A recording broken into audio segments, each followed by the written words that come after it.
Just recently, I managed to beat a game of Bloons Tower Defense 5 on easy mode. Oh, I guess I should mention that I didn't use a single tower while I was doing so. You might be guessing that I just used the special agents instead, which sounds insanely lame if I'm being honest, but no, I actually used nothing besides road spikes and exploding pineapples. If you're curious as to how something like that's even possible, well, check out that video when you finish up with this one.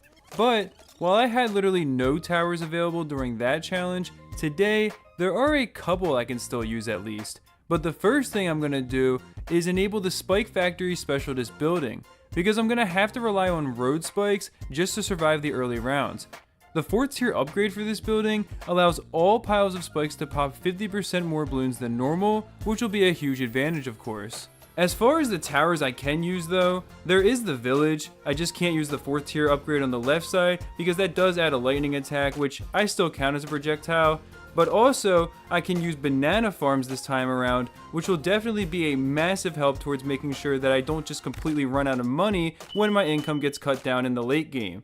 Another thing I can use this time is the ice tower. As long as I don't purchase the ice shards upgrade, the tower is actually able to attack the bloons without using any projectiles. It just uses like a cold aura, I guess you would call it. And, well, that's just about it actually. I could also use the bloon chipper since it doesn't fire anything out of it besides the bloons themselves once it sucks them up. But that tower is quite overpowered, so I'm going to try not using it unless it's absolutely necessary when I try out mastery mode later. I'm not going to bother trying easy and medium mode though, because I already know they're honestly going to be quite easy under this rule set. The fact that I could beat easy mode without any towers whatsoever kind of tells me that having a few of them is going to make a big difference. But hard mode, that is going to definitely be a fair challenge, and it's where ours starts off today. Another advantage that comes with using the Spike Factory Specialist building is that the 3rd tier upgrade gives you one free pile of road spikes every single round. Now these won't matter much in the later game, but in these first few rounds where you only have to pop like 20 or 30 bloons, this is actually quite the big help, because using road spikes to pop the first round of bloons allows me to afford a farm on round 2. And my plan for these early rounds is to farm as much as possible while using road spikes to pop every bloon. It might be smarter to just go for an ice tower with the snap freeze upgrade immediately, but I'm not really sure how well that tower can actually stand up to all the bloons without having the ice shards upgrade, which you already know I'm not allowed to use. Now on round 4, I was able to afford the more bananas upgrade for my farm, and my goal was to get this farm to tier 2 on the left side along with a few more banana farms. The reason I won't go for the tier 3 upgrade is because it's actually slightly less efficient. A 2-0 banana farm will completely pay for itself after 10.41 rounds on hard mode, based on the fact that it costs $2,915 while producing $280 per round. A 3-0, on the other hand, would take 12.25 rounds to pay for itself, as it costs $6,370 while only producing $520 per round. Oh, and just in case you're wondering, a 0-0 takes 13.5 rounds, while a 1-0 takes 11.7. One thing that I found really annoying though, is that you can't actually collect the bananas that your farm produces while you're holding road spikes in your cursor. So basically, I'm constantly switching off between placing down the spikes and trying not to let the bananas disappear. If you're wondering why I don't just use a farmer to collect the bananas instead, well, unfortunately, I actually can't do that, because I unlocked the pro version of the farmer a while back, and that thing actually throws banana peels onto the track, which definitely counts as projectiles. Oh, and if you think it's weird that I'm using road spikes, but I won't use the Spike Factory, think of it this way. If someone threw a pile of nails at you, you'd probably call that a projectile, right? But if they were to say, gently place them down in front of where you happen to be walking, well, I'd just call that unfortunate timing. You might have noticed that I'm missing quite a few lives here, despite the fact that I really haven't made it very far yet. But that's just because sometimes I'll let some of the bloons pass through the exit so that I can afford to farm as much as possible. Now on round 28, I finally bought my first ice monkey and upgraded it to 2-2, specifically so that it would have the cold snap upgrade, which would allow it to pop lead bloons. I'm surprised to see this tower was actually nearly able to solo the round 30 leads, so I'm definitely going to have to invest in a couple more of these. This map is also perfect for it in a way, because the balloons circle around the same spot 4 different times, and just like the tack shooter, the ice tower fires in a small radius directly around it. Oh well, just as I start singing the praises of the ice monkey, I'm reminded of one thing. It can't pop white balloons, nor zebra balloons. So I guess it's back to the old reliable for round 31 here. Alright, after nearly dying on round 37, I figure it's time to switch to a new specialist building. Well, the one for ice monkeys. Doing this will finally allow the ice towers to pop those white and zebra balloons without any help from a village, and on top of that, they can even pop camo balloons as well. And on round 40, I was really surprised to see that just 5 ice towers upgraded to 2-2 could easily deal with all the ceramic balloons, which gave me a little bit of hope for this run. But that hope was quickly dashed when I remembered something. These towers will be completely useless against the Moab class balloons, and for those, I'm probably going to still have to use road spikes. Thankfully though, by the time I made it to round 45, which is 1 round before you face the first Moab in this game, I did have 11 farms down. This means that between round 45 and round 46, I'm going to make an extra $3,080, which is enough to afford more than 100 piles of road spikes. That is enough to do 1,000 damage points, or enough to pop 5 Moabs. I think I've said enough. When round 46 actually began, I was pretty happy to be wrong about something. The ice towers quite clearly are doing some damage to the Moab. It's not a ton, but with enough of them placed down, I bet that could easily change. However, the ice monkeys can be a lot more efficient when you use road spikes to pop the Moab first, and then allow them to deal with all the ceramics that come out from it. Now the next thing to do is begin exchanging my 2-0 farms for some 4-2s.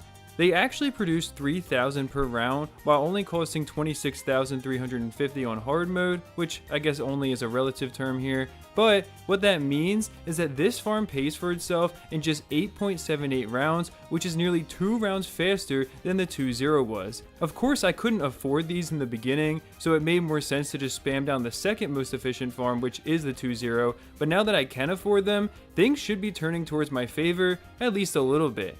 When I got to round 58, I started to find it annoying how I had to pop each Moab with spikes while making sure nothing leaked through the exit at the same time. Since I was now sitting on just 4 lives, I really couldn't afford to let anything through anymore.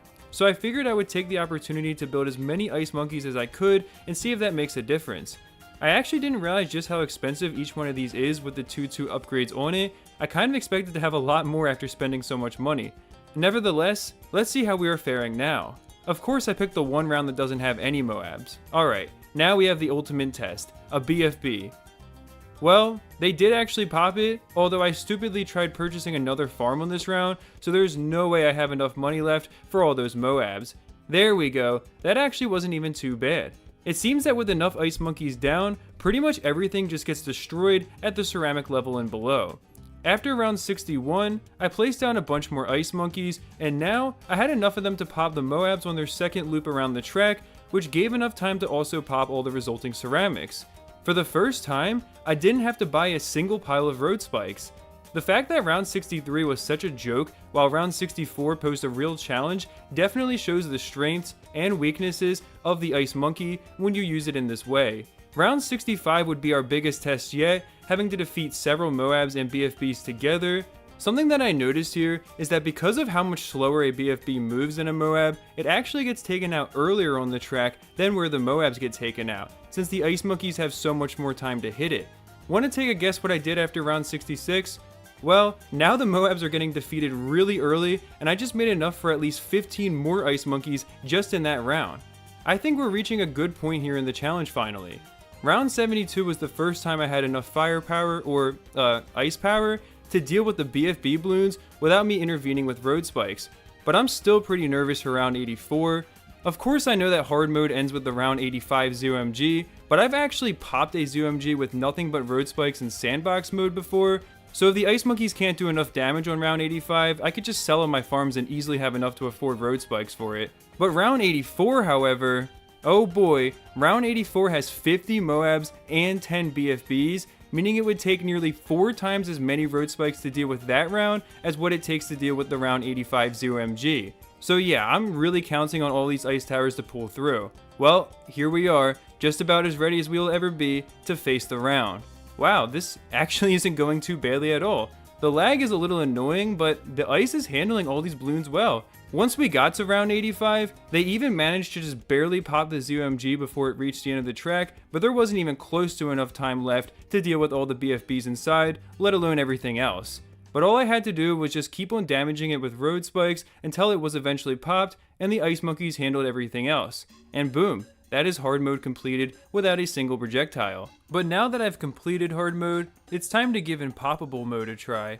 I'm hoping this won't be too much more difficult. I'm not really sure exactly what to expect going into it, but what I do know is that the balloons move a little faster and things are a little more expensive, so I'm imagining the beginning is going to be a lot harder. Hopefully though, once I get to a certain point, just like on hard mode, things will become much more favorable for me. The first thing I noticed is that I could no longer afford to get my farm until round 3 now, and I had to wait until round 5 to afford the upgrade for it. Both of these are just one round later than before, so that's really not a big deal. The biggest difference is probably going to be the fact that I only have 1 life now though, because you can see in cases like this, I actually have to waste some money putting down a pile of spikes despite the fact that there's less than 10 balloons left on screen.